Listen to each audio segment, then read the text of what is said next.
Welcome back to Fast Monty's Garage. Today we're going to talk about RPM noise, sometimes called EMI or electromagnetic interference, and how it affects our fuel injection system if it's not set up properly. Now, to give you guys some background, if you're new to the channel, I did a full playlist on how to install a FiTech fuel injection throttle body for an old school muscle car. Well, most recently, I installed a CDI box. So that's capacitive discharge. It greatly improves your spark efficiency. And then right after that video, I went on a quarantine cruise. I also videoed that, QC40. And I broke down on the way there. Yeah, I didn't tell you guys that during that video, but it was disturbing. Any of you guys have been there on a freeway with no power? I'll explain the symptoms in a second, but that's the basis of this video because I did a ton of research. Ton of stuff, ton of notes, because I didn't realize all this stuff when I wired up that CDI box. So some of the issues are from that. Now, today's episode is exactly that. What is EMI? What do we look out for? How do we prevent it? And most importantly, what tricks can we add, like shielding, etc. Now, before we get there, you may have noticed I started the join button below. I started a group called the Full Monty Club. And that's just a way for any of you who want to support the channel. If I've ever helped you out in the past, consider it, especially if you don't want to buy a hat. You know, I get it. So if you guys have any suggestions for perks, if you're a member of the Full Monty Club, and don't worry, I'll keep my clothes on, then let me know, because it's brand new to the channel. The higher levels are for tech support, because I'm starting to get inundated with a ton of questions that I'm frankly running out of time, so I have to force rank them, right? So anyway, let's jump to what EMI is. EMI is this chart right here. It's an electromagnetic wave that travels along a power wire, because that's what we're concerned about, all of our power wires. And that wave can affect the other wires that are near it that are like collecting data. So an EFI system is collecting data all the time, and if you interfere with that, you can get some bad readings. So let me give you the example of what happened to me. So on my way up to the quarantine cruise, I was at about 2200 RPM, and the car, I was cruising. I wasn't accelerating, I was just cruising, and the car just kind of started bucking. It would stop bucking and buck again, and then it bucked one last time and quit. So I had to pull over. I couldn't start the car. I didn't know what the heck was going on. So I was pulling apart the wire harness, reattaching it, and then it started back up. And then I went my merry way. I made it there, 100 miles up there, and talked to some of the FiTech guys there. So that's why we're at the point we're at now, because I learned a lot while I was there. And what you may be experiencing are rough idle, rough running, maybe not even starting, throwing codes. I think a code 65, let me see. Oh, code 36, my apologies, or an RPM fault code. But the thing that set me off, because I didn't have any codes listed on my handheld, is that my RPM was like at 58,000 or 59,000. Like, come on, you can't get that high. So when that happens, the ECU checks that number and says, that's not safe, I'm shutting down. And it shuts itself off and won't let you turn it on until you clear the fault codes. So that's number one trick. If you have this issue happen to you and you're on the road, clear the fault codes and then you can drive again.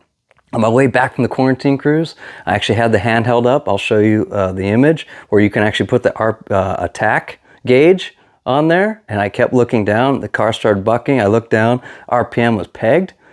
While I was rolling, I went through and cleared the code, and I was able to keep going. So I never stopped until I got home, which was pretty awesome. So anyway, next step here is we needed to discuss what wires do we need to look for, because anything that creates an arc is what creates the electromagnetic pulse. So spark plugs are arcing all the time, right? Your rotor and your distributor arcing all the time. Your coil arcing all the time. So you want to stay away from those wires. Now most wires, so what you want to do is your plug wires really need to be spiral wound, not solid core. Spiral wound, because they're designed to keep that EMI from escaping that wire. Plugs, also another good topic. You want to make sure you have a resistor plug. So they are specifically for EMI or EFI solutions. So most of those systems are designed to handle that EMI. And when you have a greater issue that goes outside the normal, which means, let's say you have a burnt wire, or you have a shorted spark plug wire that's arcing off the engine, that creates an abnormal wave that's even worse, right? You can also have a worn out rotor. If you're using the old school ballast capacitors for your coil, that causes a lot of RF interference. What else? Check in my notes. So this is applicable to me because when I ran the wiring for the CDI box, my coil wires are running right next to all the EFI wires. That's a no-no. I shouldn't have done that. So my apologies if you're already in the middle of that installation, but do not run the coil wires next to the EFI wires. I'm going to change that. If you do have to run wires near each other, it's okay it's better to be 90 degrees and not parallel. So what else is here? What we'll do today is we're going to look at the distributor, because we have to, if you have a 2-wire distributor, I'm going to show you a trick there. And worst case scenario, your wires might be backwards. I have a test for that too. So let's go hit the distributor and show you what I'm talking about. Okay, much easier to film out of the car. What you want to do is put your engine at 12 degrees before top dead center and look at, see where one of these teeth are in respect to the pickup. So here's the magnetic pickup. You want it to be dead center. If the magnetic pickup is in between teeth, like that, I know it's tough to see, but if it's in between teeth, these 2 wires need to be swapped in the connector. So it's either the mating connector needs to be swapped or this one. So do that and then reset up your distributor and timing. And that's a rarity. I mean, I doubt that would happen. That would be like a last case resort. But next step is, remember that chart we talked about with the waveform? One of the tricks, industry tricks, doesn't matter what electronics it is to twist the wires. So we're going to do that. We're going to twist it. What? Oh, this? Yeah. Remember last video? I had it clamped underneath the damn distributor clamp. Engine wouldn't fire. It was just bizarre. So I had to splice it. Now, I'm going to take it to the next level here. So if you guys want to take it to the next level, we're going to do some shielding. And shielding will require wrapping this wire with copper tape. Now, you can't just go ahead and wrap the wire. You actually have to ground it on one of the ends. So to keep this twisted, I'm going to go ahead and look at the twist direction on the throttle body, match the direction. I'm going to figure out how to hold it here, and then we're going to tape it up. But before we tape it up, we got to figure out how to ground one of the ends. Grab that roll of copper tape, and we're going to solder a wire to the end of it. I'm not going to cut this tape yet. I'm going to leave it on the roll.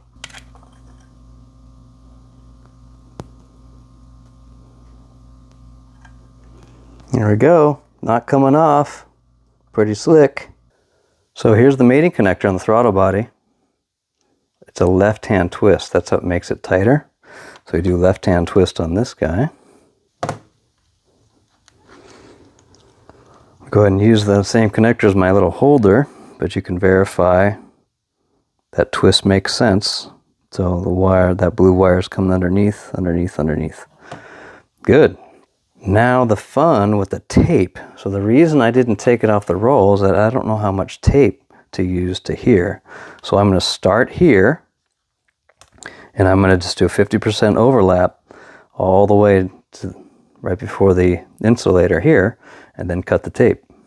All right, as I got close, I just cut the roll off because it's getting tedious. There we go. Looks like we're ready for the space shuttle now. That new ground strap wire we have needs to run to a good ground, and a really good ground is typically the same mount on the throttle body that goes through your intake manifold and grounds to the engine. So I'm going to see if I can get to that stud, or I do have a spot on my intake manifold in the rear. Can tie it off there. So that's that one solution. Another solution you can use is what's called a ferrite bead. I'm sure you guys have seen these like on your chargers or if you have a keyboard that attaches to your computer or whatever. They actually just snap on the wire you want to protect. There is like a magnet in here, and it stops that wave from going down the wire. So mount as close as you can to what you want to protect, and that's another way to do it. That's typically not needed on twisted pair wires. It's typically overkill, but I think I might add it to these two wires. One's to the handheld. Actually, I think they both go to the handheld some sort, but I don't think they're twisted in there. So I don't think it'll hurt to add one on here, and they just snap on, just like that. So I'm gonna go ahead, and this is obviously not in my car. This is the duplicate just for bench purposes, but I can go ahead and do that in the car, and that'll give me some more reassurance of protecting the ECU in the throttle body. So here's the current wiring. I took my sheathing off. Most of you probably have a wire not connected. Something else I read about, these wires that aren't connected act like an antenna. So what you do is you actually ground it. So I'm going to add some wire to this, find another ground. So we'll call that one good. And then here you can see the wires going to my coil are actually running through the firewall with a whole bunch of other EFI stuff, like the handheld wires, etc. So I'm going to go ahead and reroute these two wires to the other side of my floorboard. I'm not going to bore you with those details, but I'm going to run it out so it comes out over here and goes straight up, so it's like 90 degrees with these wires. Yeah, so that's ahead of me. Last thing to keep in mind, make sure your grounds are adequate, especially if you have a CDI box. Double check everything, your ground straps, your block to the frame, your frame to the battery, whatever, because that can wreak some havoc as well. Now, if you guys have some other tips you can share with the team, leave a comment below. We're all here to learn, especially me, because I keep messing things up. That's how I learned the fastest.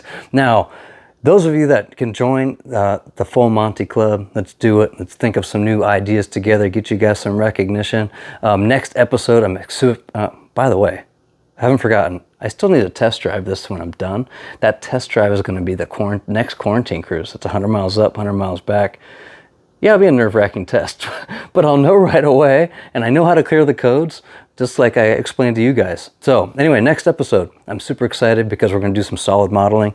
Those of you guys who have been part of the channel know I put some crazy-ass frame bracing in the car, and I had to take out my remote oil filter that I did. So we're going to re-explore this in a new spot, and I've decided to use my 25-year-old history of solid modeling to do a custom bracket to put this in with a bigger oil filter too. So stick around, subscribe if you haven't. Until next time, build them fast, drive them faster. See ya.